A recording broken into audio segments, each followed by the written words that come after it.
outreach. We're really, really grateful for, they've been with us for about a year now. So if you need any printing done or you're looking at getting a new printer for your workplace, contact Document Solutions. They are amazing to deal with, and they really care about your community because they're worried about this ice problem, and they want to protect the next generation with us. So thank you so much to Document Solution for all the amazing work that you do in contributing to the cause. We're really grateful. So without further ado, guys, I'd like to bring the camera over and I'd like to introduce you to one of our new presenters, Ann Buddies, and he's an amazing part of the team here, and he comes in and helps out in the office and is part of the AARC family. So we're really, really blessed to have him on board, and we know that every day that he contributes in here makes a difference to a life. So David, thank you so much for coming in today, and it's a big deal, mate, when you get to share. It's one thing coming in here and working with people one-on-one, but to actually share live, it is a big deal. So I'm really grateful, and I know that a lot of people out there are grateful that for any information that you can share that will help them understand addiction, and specifically ice addiction, but addiction and what happens to somebody that they love or somebody that they know, what they're going through, so that they can understand and be able to help. So thank you for being here. Thank you very much. Thanks, it's a pleasure to be here. So guys, this is David. Give him a big yell out, say hello, send him love, send him kisses, send him thumbs up. It's really nice to feel the love, because it is, you're in front of a camera and you're sharing your stuff, So want him to feel the love tonight. So David, talk to me. Man, like I've got to know you over the last few weeks, and you've been coming in and helping out so much with the team stuff, but I just couldn't picture you, as one of those crazy people on the news, on the TV that, are bashing people and crazy. You're just so gentle and soft-spoken and sweet. You couldn't look at you and say, this guy's an ice addict. No, what happened, man? Yeah, it's, well, I believe that, as a child, I was sort of, when I came into the world, ever since I could remember, I had a kind of a nervous disposition. I felt uncomfortable in my own skin. I was always looking for, a distraction of some sort. And then when I was in, before I was even 10, I started to, hang out with people that sometimes were older, sometimes in around my year, and to experiment with things, anything that somebody had, I had an interest in, wanted to try it.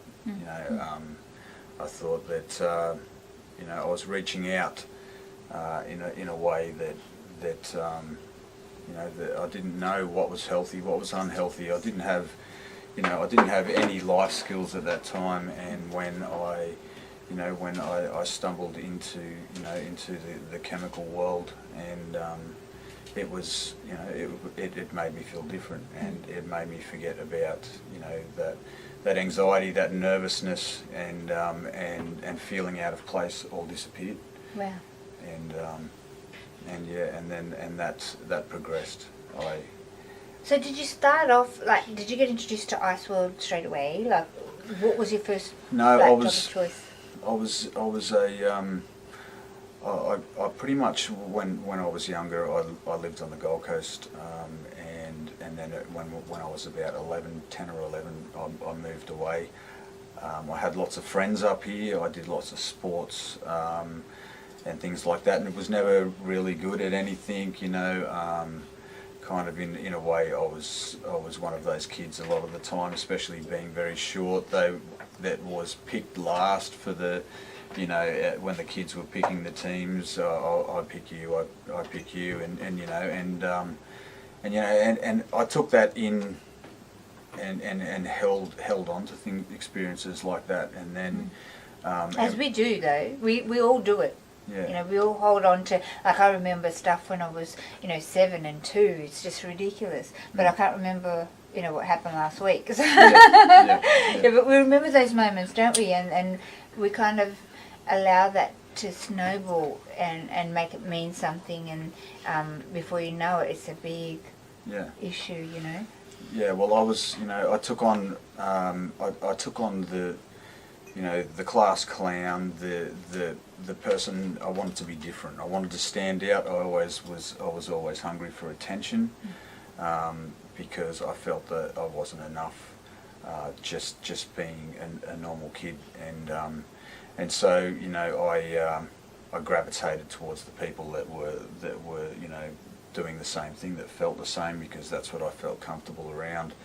I had some very, very nice, you know, good, solid friends, but they, as I started to progress into smoking pot, into drinking at an early age, I moved to a country town when I was about 10 or 11, and from there I had a resentment against my parents. For taking you For taking me away from all of my friends, from taking me away from what I was comfortable with, and having to start all over again. I lived quite a distance away from even the closest shop, which was, you know, the general store up the road was my, you know, where I'd go and hang out and play arcade games and stuff like that. And it was, you know, it was all part of my identity, and I felt as though my identity was stolen when I went to the country town. So I thought, well, you know, stuff this. I'm going to show you guys, you know, and I progressed into, like I said, smoking leaf, drinking, you know, drinking goon. I started to get into trouble with chemical use at school, with the police, getting suspended, and then halfway through Year 9 got expelled from all the state schools in Australia, all the public schools in Australia, and it just progressed from there. And at that time, you know, I was shaking my head. I didn't know why was this happening. Why am I the one out of the three brothers who is having so much trouble in life? And I was trying to search, and through my own self-sufficiency and through not having somebody there to tell me and inform me about what was really happening, as we're trying to do with the youth these days, you know, and give them a heads up about what's coming, you know, because you know, I started to use smaller chemicals. Party drugs was especially what I was always after, you know, mushrooms, and all that stuff. And then that progressed up until, you know, until I turned 18. I got my piece of plastic, you know, my license, and thought, this is my license to be able to just go nuts, you know, live with my parents, and just put them through hell, you know, with all the trouble that I'd already had previous. You know, like I would pick up a chemical, and if it was available for a long period of time, then I was gone for that long period of time, you know, and until, you know, and the number of times my parents had, you know, the police looking for me when I didn't come home, you know, all through school, even in primary school. I'd go and stay at a friend's place, and his dad was a jazz musician, and he'd go out performing, and I'd go to his place, and I wouldn't tell my parents, and, you know, we'd get into his change, into all his grog in his grog cabinet and all this stuff, and I didn't realise the dangers of what I was delving into.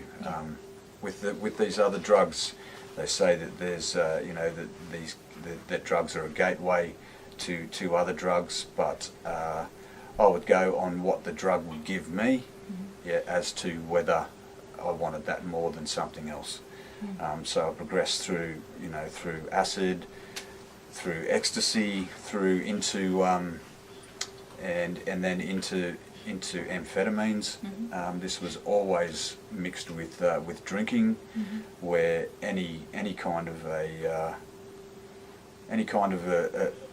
right-minded thinking that I had, any rationality in my thinking, once I'd pick up a drink, was gone, and then it would be, you know, let's get onto something, let's get something, and you know, the base the speed as powder, snorting, all that stuff, and it all progressed and progressed and progressed until until I was in a position where I had started doing jail terms due to assaults that really just filled me with shame, and they weren't part of me. Those kind of things aren't the person that I am in my heart. No, you know. definitely not.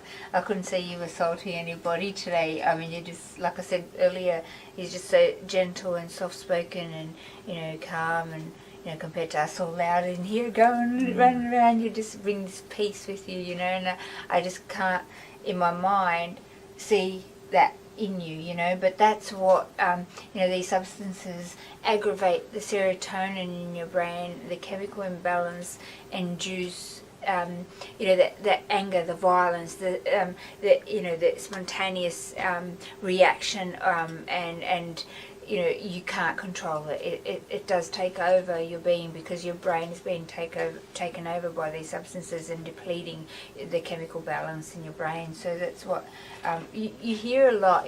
People on ice, they end up in violence and they end up in prison, and from stealing, from whatever. But there's often a lot of violence because of the serotonin depletion in the brain. Yeah. But it's not necessarily who the person is. No. It's the chemical imbalance that induces that. No, yeah. It's for me. It was turning to the addiction that was feeding the things like toxic shame, the confusion, and the pretty much resentment against being. I just didn't. I'd gone from a child as trying to live life and be happy with just playing outside, with riding my bike, whatever it was, to having to grab things that were actually and put them into my body to get away from that toxic shame, that shame, guilt, remorse, that regret that I felt, and that lack of self-esteem, and that I wasn't enough, that this is never going to change, and I'm always going to be like this, and I'm all, one of the things that I share about when I'm at meetings a lot is that I just wanted to make my parents proud, because for me that always seemed like an impossibility, because I would give them hope, I would give myself hope, and I would stay clean and sober, and then I would fall. And I would think, okay, this is the way it's always going to be. And all of that hope that I gave, that I had in myself, all of that hope that I gave them, and that peace and that break from the craziness, was really, all it was is I just wasn't putting chemicals in my body. I wasn't arresting my disease. My disease is, is part of a mental. It's a mental defect in the brain, and as I go further, mental illness is part of my story because of that confusion, that angst, that just anguish and sorrow that you feel when you're constantly failing and you're constantly building up things in your life, and then everything that means anything to you, when you pick up, or sometimes when you don't pick up, I was still sick, and a lot of behaviours, they were learnt behaviours. They were learnt from the world of hate that I lived in, and that's what it was. It was a pecking order. It was always a pecking order, especially when I went to jail, and that little boy inside of me didn't belong in there. And that's who, when I was sitting in a holding cell, awaiting to go back to jail or awaiting court, that's when the little boy would be, I could feel him inside, and he's like, what's going on? Why are we back here? How did this happen? Why is this happening? And that was, that just broke me down spiritually. It broke me down mentally, and and that would come out, you know, and even when I'd put the chemical down, for an addict to put the chemical down is normally when your troubles will start. And that's when you need a program and a support network, and you have to use it. It's not, if everything starts to get good and the pain wears off and you start to get this false sense of confidence, that is when you think, oh, I can just do this once. Yeah. You know, I got a big paycheck or whatever it might be. I treat myself because I've been really Birthday. good, or Yep. And that once is, it brings all of that shame, guilt, remorse, that, oh no, that impending doom, that, you know, that I've done it, I've messed up, you know, and then all of the people that love you in your life find out, and you know, and that brings them immense pain, and through their pain that you can see, that pain then builds whatever is inside of you, and it multiplies it. Yep. And you need more. Yep, that's right. So that's the catch. David, you have done such an amazing job at explaining that. I haven't had anybody on the show to actually be able to verbalise what you've just explained, and I think that would be really helpful for people at home. So the anger, the guilt, the self-sabotage is just like, it's just easier to just pick up again and mask that and run away from it, and self-harm, you know. I don't deserve to, you know, I'm just an addict, I'm just a druggie anyway, I can't do this life, I can't do life. We had a conversation before where I said sometimes you just feel like you just, you know, I'm talking about me, you just can't do life, you know, why can't I do life like everyone else, you know, I'm not normal, man. Like, and this is this negative self-talk that happens, you know, and we've actually got to catch that and go, no, that's not true. That's something that has been fabricated in my mind. That's not true.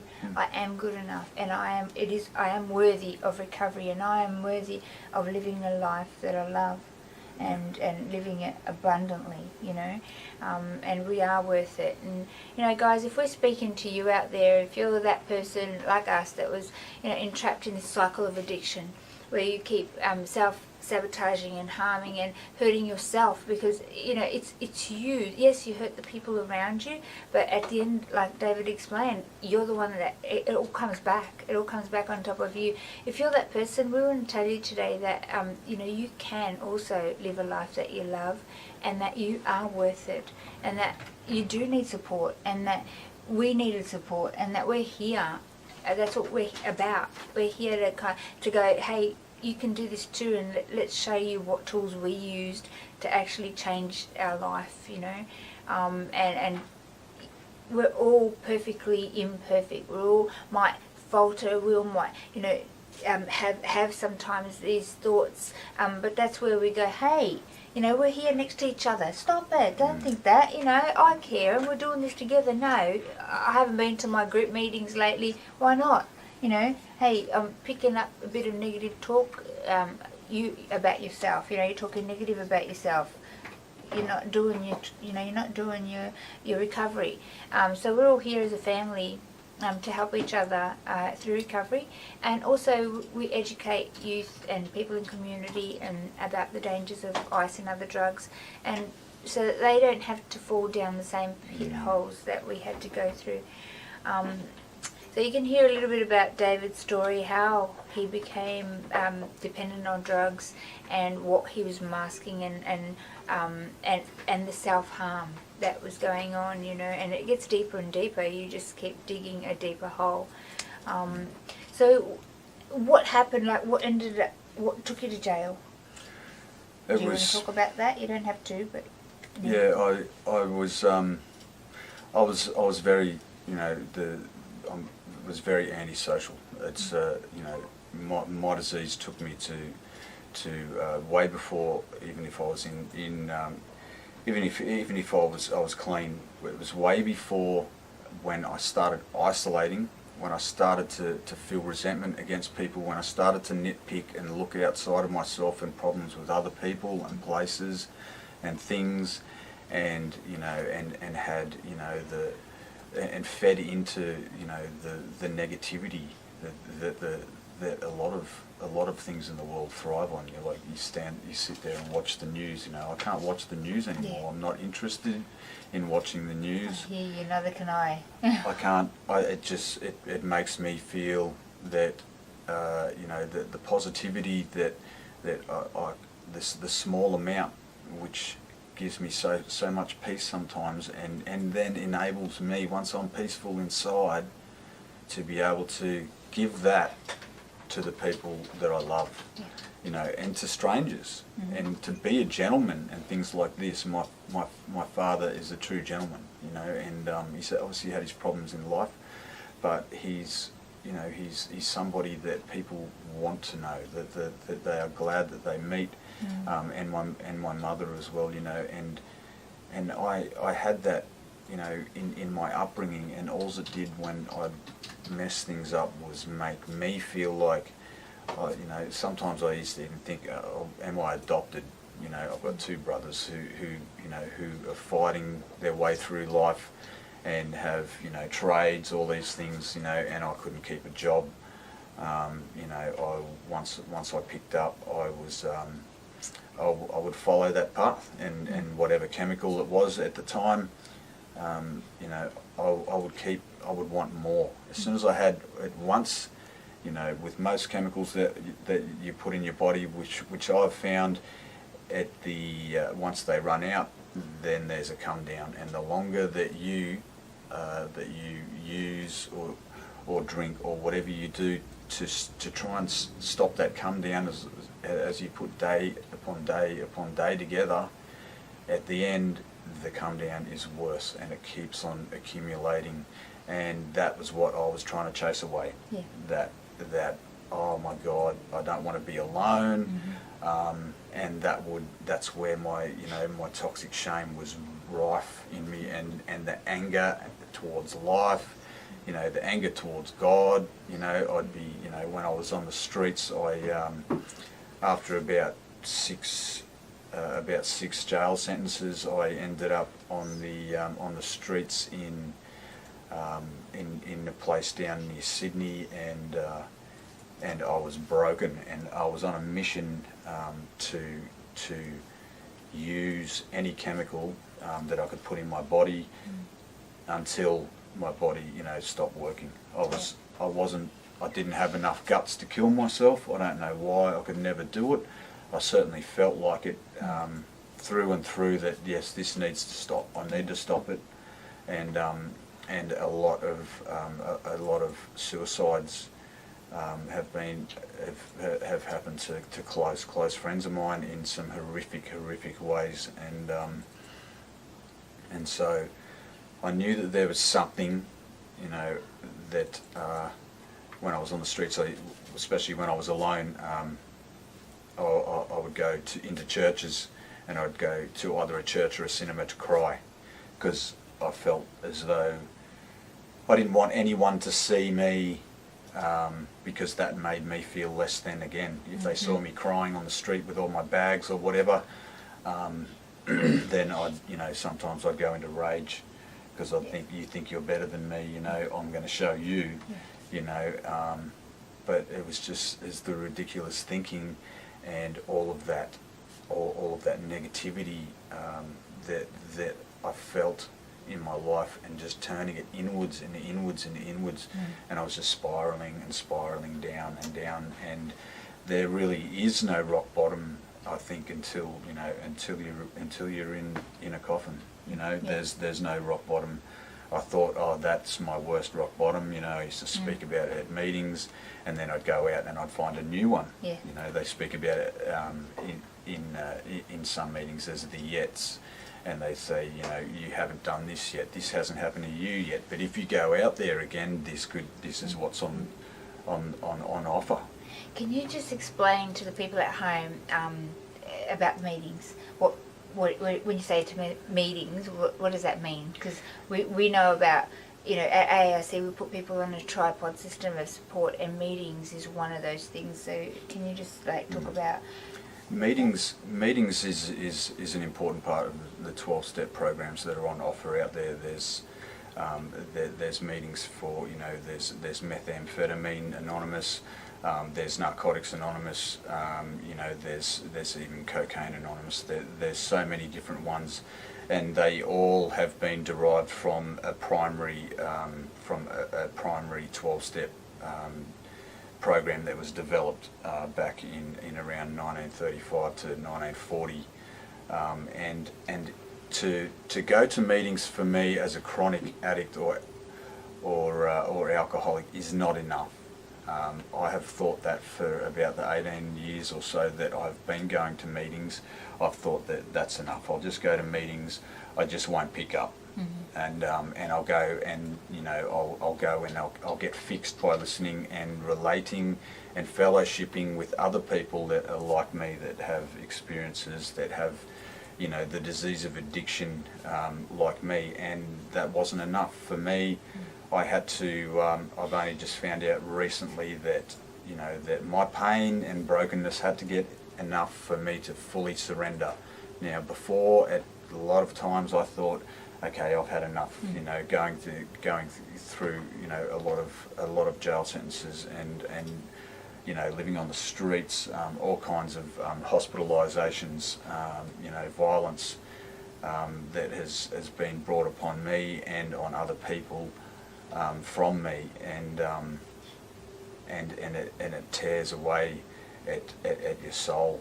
It's like I heard a girl once speaking about, who was a heroin addict. She was speaking about in a meeting about that there's a light inside you, and that in addiction, the things that you do for your addictions, and the way that the addiction treats you and eats away and empties you out, or some people speak of it as a hole, that light inside of her, she said, that nearly went out. Yeah. And when that light goes out, that's when I believe that, you know, that people commit suicide. Yep. And you know, that's a shocking thing. That's why part of the reason why I'm here tonight. You know, I lost my cousin a few years ago, who OD'd himself, and as to commit suicide, and him and I were like brothers when we were young. His name was David as well, and we were like thick as thieves, and you know, geographically we separated, and we went on our own way, on our own paths, you know, and it, you know, it broke my heart. I was on the streets in the same place that he was living, and when he died, and you know, and these kind of things, you know, it's like the things on a cigarette packet, they're not enough. You have to get real about recovery, and the earlier that you can arrest the disease, the less, you know, damage that's done to your body, but also the less ingrained pathways in your brain, actually the easier it is to get out of it. Yeah, that's right. Because the neurological pathways in the brain, I specifically, you know, it affects all of that. It breaks it all down and it stops working. So you have what we call it holes in your brain, right? Certain areas in your brain stop working. You have to, you know, if you stop and you manage to get out of ice addiction, you have to create new neurological pathways around those areas. It's not impossible. We've done it. We're doing it, you know.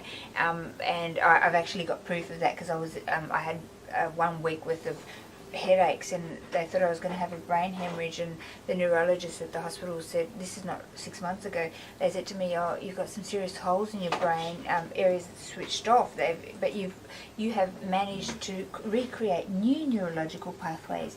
The brain can restore. It will never be the same, it's different, but it can. So I guess the longer I would have been using, the more areas would have been switched off, you know, and it's been hard enough over much tears, you know, over much pain, trying to recreate those through music, through trying to remember, and now I can drive a car without the navigator on, which is really cool. Yeah. You know, but that's taken years, you know, and years. So, you know, I guess what you're saying is the sooner you can deal with getting help and getting, stepping into a recovery plan, the better it is, isn't it, for your body to reproduce those areas of the brain and help, recover from that space. There's some people that embark on ice addiction, that they can go into psychosis the very first time you use ice and not come out. I've heard people in the mental health hospital, and then there's people like that have brain hemorrhages or a heart attack the first time or first couple of times they use ice. You don't know the impact that it's going to have on your body, and it'll leave you scarred as well. So you don't come out of Ice World unscarred. You are purposefully fighting the addiction and the cycle for the rest of your life. And I've got reminders myself. I've got kidneys and heart and reminders of stuff and areas of my life. I don't know about you, but that I don't remember. They're just blanks. And it's like, what? Like, I don't remember people. I don't remember things. And I know that because my kids go, "Oh, Mum, remember when?" I'm like, nothing. I've got nothing. I've got absolutely nothing. Yeah. So that's the damage that we have, I guess, purposefully allowed ourselves to fall into. But if you're in that space, and we know where that space is, where that world is, the dark side of the world, and you want out and you don't think you can come out, let's tell you that you do. You can. You can come out. You just need to pick up the phone. You just need to send us a message, and we want to be there to help you do that. Take the steps necessary to step into recovery. And it is work. It's hard work. Yes, it's very hard work. But it's more painful staying in addiction. It's much more painful. That's right. It gets worse. A lot of the time, whatever chemical you're using, your body builds up a tolerance to it, and it eventually just stops working. It doesn't matter how much you have. All you're doing is trying to just reach the normal where you started from and went up. Eventually, you'll start at way below normal, and you'll have to use as much as you can get your hands on to get back to normal. This is where these 12-step programs are integral in your recovery, because they take your life experiences. You go through the 12 steps with a sponsor whom that if you choose wisely, sometimes you have to choose. A sponsor might dump you. You might dump the sponsor, whatever it might be. But if you can find the right sponsor, and you can get yourself a home group, and start to feel like you've got purpose and direction, and by use of that sponsor is to take you through the 12-step program and to do it as best that you can and hold nothing back. And what that does is that trains you to be able to take somebody else through the 12-step program. And that's where you will find you'll be able to use all of those bad experiences, no matter what happened to you in the past, to, through sharing, have people identify with you, and to develop a trust, because they know that the different thing between you being able to share those experiences. It could be anything. You could be talking about jail, a certain cell block, the kitchen or something, and they'll go, that person knows that they have been there because I've been there, and that's what it looks like, or that's what it is, or anything like that. And once that they identify with you, and that builds a rapport, and that's where the fellowship comes from. We're all in a lifeboat together. Once you start to go to meetings, once you start to develop a program, and no matter how hard it gets, use your sponsor, use your support network, use a psychologist, use a counsellor, and try and get as much help as you can at the start. And whatever you do, don't give up. Whatever you do, don't give up. And if you do fall over, you just try and get back into recovery as quick as you can, because the longer that you're out there, the more that all of that, that old shame, guilt and remorse, that toxic thinking and all that, it snowballs. Yep. And it's not shameful. It's not shameful to reach out for help. I remember, in early recovery, I was like, I don't want people to know what's going on in my head. I don't want people to know where I've been, and I was ashamed, And so you try and do it on your own. And you know what? You relapse. You relapse until you go, it's okay to ask for help. We all have. And there's something inside of us that we're made with, that it's by giving that we actually receive, and that's what makes us feel good inside as human beings. So there's nothing in this world that somebody that's been through what you're going through, that they haven't seen or heard, and they would love to give back because they've been given the opportunity. We've been given the opportunity of recovery, and that's why we do what we do. We give back and help the next person, and hopefully you'll help the next person, and so forth, because that's how we're created. We're created to give back and to love each other and to do life. I look at recovery like a boat. Yeah. And we're rowing, it's hard work to rowing, man, but we're going to get to that island over there, and don't fall off, David, get it back in here. And and I'm like, whoa, I might go over the edge, but no, get back on here. If you get over the edge, the shark might eat you, right? But if we can bring you back on the boat quick enough, we can get over to the other side, we can get over to the other island, and and it's teamwork, man. It's you hold the oars together, and 1 and 2, we go together, man. And that's what AARC is about. We're a family. 12-step recovery is so critical, and so are the other 2 points I'm gonna make right now. A tripod system of support has been developed by George Patricky, uses it a lot, but clinical drug and alcohol counsellors are now more so using it more than ever because it works. So AA meetings or CMA meetings or group meetings is one tripod, one leg of that. The other 2 look like this. The other one is a drug and alcohol counsellor. Get hooked up with a drug and alcohol counsellor. Just because might have done a 3-month stint in rehab, you haven't finished the work. Yeah, you do need to continue that. And it took years for you to get where you are. You're not going to solve that issue overnight. Yeah, it's ongoing. We are always growing and developing and changing in our thought processes and perspectives and life. People around us change. So as we change, we need to keep evolving and working with our drug and alcohol counsellor and our group session. So there's 2 of the legs there, and the 3rd leg is a buddy.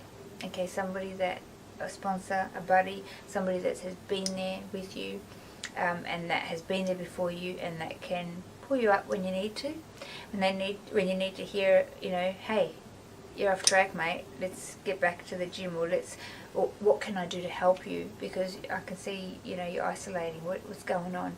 And that can be there as a friend, okay, as a buddy, as a support person. We all need each other. That's how we were created in life. So that's your tripod system of support, that first and foremost when people come and reach out for help with us, that's what we help them get on, a tripod system of support.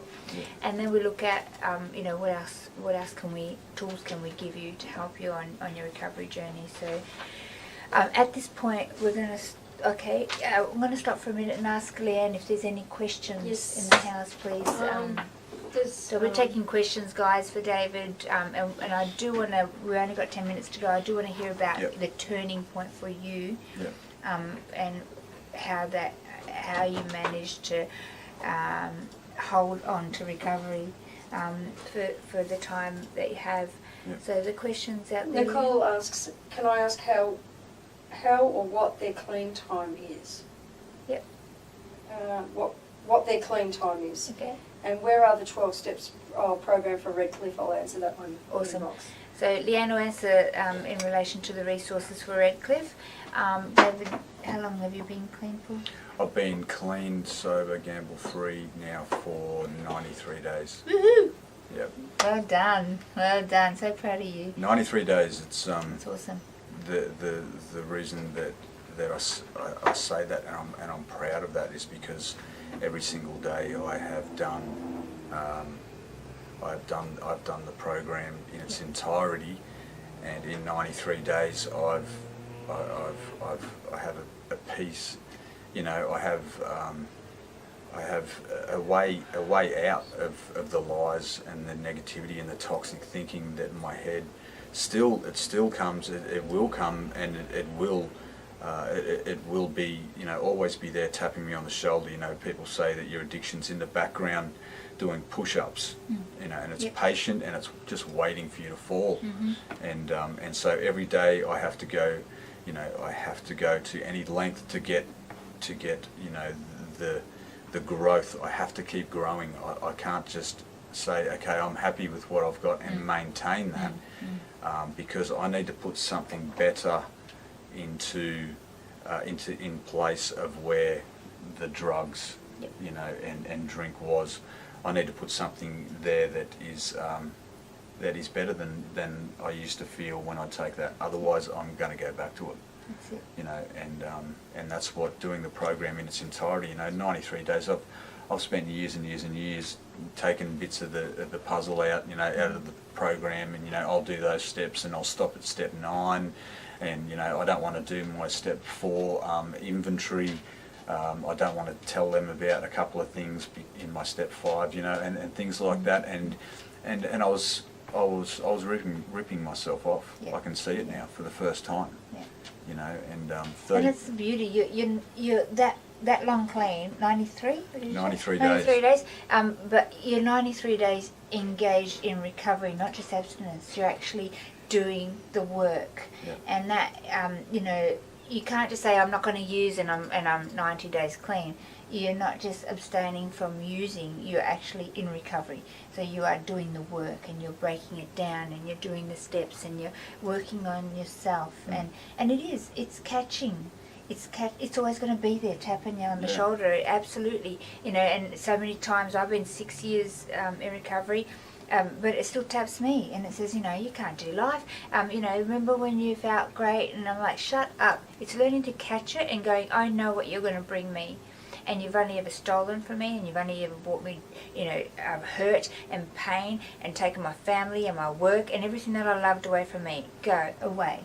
You know, and you really, it's that simple, of catching it, learning to catch it and putting it into its right place, not allowing it to parade itself in front of you as something awesome, you know, because that's what it does, you know, and it's remembering it for what it was, where it took you. Yeah, that's part of, you know, 93 days ago I was at I was at death's door every day. Pretty much, I would wake up and you know, I was wanting to just end it. It had been 31 years of serious addiction, and Wow. of some sort in you know, and most of the time multiple at a time, and you know, and I'd had enough. My soul had had enough. My spirit was, you know, as that girl said, you know, the light was nearly out, and the longer that I'd tried or been in the program, and had the awareness that there's other people in the room that have got what I want, but I can't get it, was all a lie. I could have got it if I surrendered fully to the program. You know, these days, I'd never done it before, but these days I call my sponsor. You know, I often have, you know, fits of anxiety, you know, sometimes kind of panic attacks, sometimes, you know, all fear-driven thoughts. You know, I can go into rage, I can go into resentment, anger, or whatever feelings that I'm feeling. Yeah. I take that to my sponsor and I pick the phone up, and that's where that one of the main differences is, because every time I speak to my sponsor, I identify my part in any problem, and a lot of it's from me wanting to control stuff, trying to me being self-reliant and self-sufficient, and go, oh, I can fix all of this, I can fix that person, I can fix, you know, my living arrangements. I can fix the people at my job or whatever. And as soon as I do that, I make a mess. And We can't fix anything. no, Humans, we know we can't. And I learned something today. I was listening to a podcast, David, and it said if somebody like is angry all the time, they're really angry at themselves because they can't control their own emotion, you know, and so you take it out on the next person or the people around you. So you know, I was like, oh wow, yeah, I get that. You know, you can see yourself. It's always about looking at what is it that you're trying to get by that behaviour. You know, what's the truth inside and breaking it down. So that explains it perfectly. Do you have another question? Another question. Yep. Somebody's got a son who wrote in, who's only just stopped a few days ago. What can they expect when you first stop? Firstly, can I just say before David answers that, I would highly recommend that he or yourself calls in with him, calls to ARC, and we can hook him up with a buddy. That's first and foremost, because you can't do this alone. Okay. So David, do you want to answer that? yeah. Once you have, you know, I've heard it referred to as when you stop, especially. You know, it doesn't, with ice it doesn't take that long for you to, once you abruptly stop, the money runs out, you're in a cell, the drugs run out, you're isolated in a remote area, whatever that might be, your car broken down or whatever. Once you stop, it's all of the garbage from behind you doesn't stop, it comes and it hits you from behind, and so I would recommend that, you know, start to look at trying to find a balanced diet that's you probably can't eat. If you can't eat, if you're having too much trouble, if you're not in a detox centre and you're having too much trouble on the outside, then definitely go and get yourself detoxed in a facility whereby they can observe you, by medical staff can watch over you. Once you have stopped, you've done the hard part. Yeah. You've done the hard part, and all it is getting the support and finding how to keep going. And each individual handles the come down or the sudden breach in the addiction to, you know, in their own ways. You're going to have quite enlarged emotions. You know, and you're going to feel, you know, that there's no hope. You're going to feel, you know, get to a meeting, try and find a meeting in your local area, whether it be, you know, you can do the NA program, and DNA counselling is definitely very important. But the physical aspect of what you're going through in your detox at the moment is probably the hardest part. And make sure you get medical attention for that. If not in a detox, go to a doctor and source out some stuff. I think that there's different aspects of early onset of recovery. You're talking about the detox, which is the physical aspect. Okay, so you're going to have anxiety, you're going to have severe depression, you're going to have suicide thoughts, you're going to have shakes through the night, you're going to not be able to sleep, so restlessness, sometimes losing your breath and stuff like that can happen in the early. I cried for 3 weeks constantly, you know, and there was all that shame, that guilt, the anger, you know, and everything was like a big washing machine. I couldn't, if you told me more than one thing at a time, I would just break down, you know. And I remember my buddy, he was like, I'm like, oh, because the bank rang, oh my goodness, the bank rang. It was like huge. And he was like, okay, I'm going to come with you to the bank and I'll talk to the bank person. Thank God. And then he came out and he said, see, they said it's all good, they're going to organise this. And I couldn't see a way out of anything. Everything was massive, and it was negative, and it was, you know, heavy.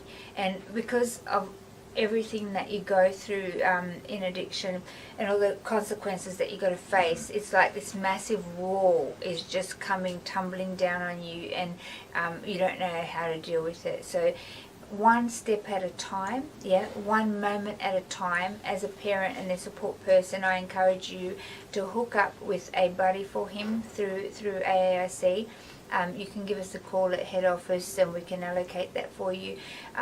Somebody that can support your son through that early stage, and we drip feed, the next step, and drip feed the next step, until before you know it, they are well on the way into recovery, and with a support network around them. It's no good going, oh, here's 10 things that you need to do. It's just overwhelming. It's just too much. They'll cave inward, and the depression is severe. You may need, like David said, some medical attention. You may need, something to calm you down, prescribed by the doctor, or you may need to be knocked out for a few days, depending on how your brain is operating. They'll do some tests, some blood tests, and they'll help support that early stages of recovery. Most importantly, hook up with a buddy, because they can help you with the resources. Yeah. Just don't isolate. Isolation is going to cause you to start to look into hanging back with, starting to go back to the old people, places, things, your haunts, and that is the most important thing, is to go and find people in the fellowship, or a buddy through us guys too. Somebody to speak to and get stuff off your chest. Tell them how you're feeling, ask them their experience, and ask them what they did when they felt that, and to put that into practice. It's going to be hard. Yep. You've just come off the most addictive substance on the planet, and so just don't give up. It's always going to be one step forwards, two steps back. Other days you'll have a few steps forward, you'll have no steps back, but it's going to be hard. Yes. And so, the support that the family gives is very important. A lot of people lose that support, and so if you have that, then utilise that, and you step ahead, aren't you? and just try and be as honest as you can with yourself. And project that honesty out into everyone in your support network and stuff like that, and you'll get out. Yep. You can do it. You can. We've done it, and there are others like us that have done it too. So you can do it. So if you can learn some tools, like what David's just shared as well, is invaluable. You can learn some tools from somebody that's been there before you, that's willing to help. And if you like getting anxiety and stuff and can't sleep, I remember I just hit the gym, man. I just wanted to let it out, hit the gym, get myself tired. It's really important too to look at the supplements you're taking. So it's important to sit in the sun, get some vitamin D, do things that make you laugh, do things that you remember, or that the family remember that they used to enjoy. They might not be enjoying it right now because the dopamine supply in the brain's not there, but take them back to, for me it was music. My buddy went, you used to love singing, you used to love music, come on. And I said, I don't want to today, today I want to die. And he'd go, no, die tomorrow, today we're going to go and do this. And so he kind of kept sparking up the music inside of me from my past, and slowly my brain started to reproduce the dopamine. And but I'd hit the gym, I'd get myself so tired that I just knocked myself out, to sleep, because I was just couldn't sleep for a long time. And look at supplements in your body like Vital Greens. That's really, really important to put back all the vitamins and minerals that I stripped out of your body. Look at also double strength krill oil, because it helps repair the brain. So it's really good to have that support with the double strength krill oil, so you can get that from a health food shop. And just look at eating and resting. You're going to need lots of sleep. You can't. Some people think that you're off the gear now. Go get a job and let's go. Your body has been run through a washing machine, man. It's hurting your body, your vascular system, your hearts. You're exhausted. Yeah. And just to expect someone to just get up and just have it together in a few days, it's not like that. So you love yourself through it, and like David said, get hooked up, with a group, with a buddy, with a sponsor. And what I love about the ARC buddies is that they help you get a drug and alcohol counsellor. They help you get the support network around you and start to do things to enjoy life again. Yeah, it's really important. But you can do it.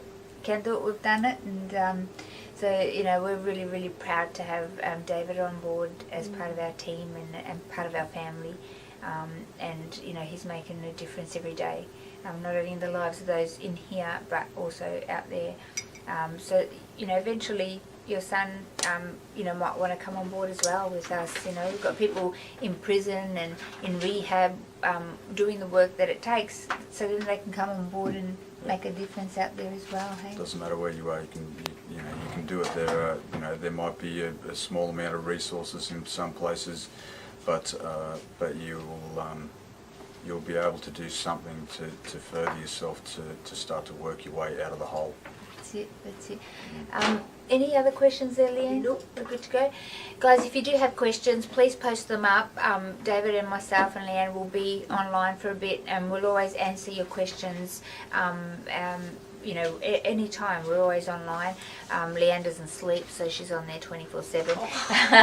Yeah, right. If you have questions, please post them up. We really we have a team of clinical counsellors as well that and family support as well. I'll give you the family support number if you do need support and you're a family member with a loved one in addiction. It's really important that you have some support, okay, and to get to understand and get some tools to be able to help your loved one. That number is 0481 844 555. So 0481 844 555, or you can contact us at head office 075665 6063.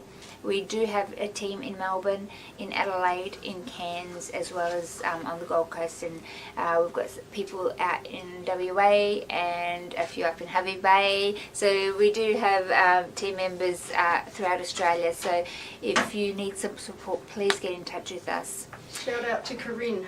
Shout out to Corinne. Yay. Corinne, we love you. Good on you, girl. And so right down the barrel, David, if you had one word to describe addiction, ice addiction, what would that be? I would think of saying hell before, but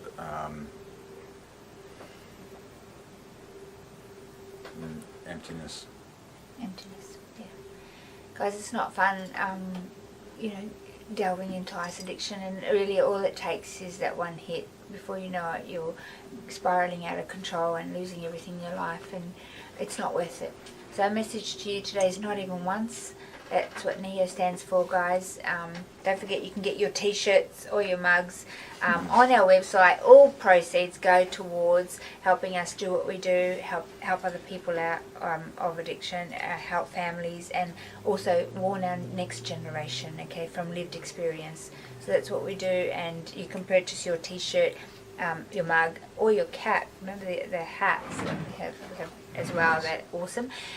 You can do that at our shop, yeah, and you can help the cause that way as well, and stand for something that makes a difference, stand for something that matters, yeah.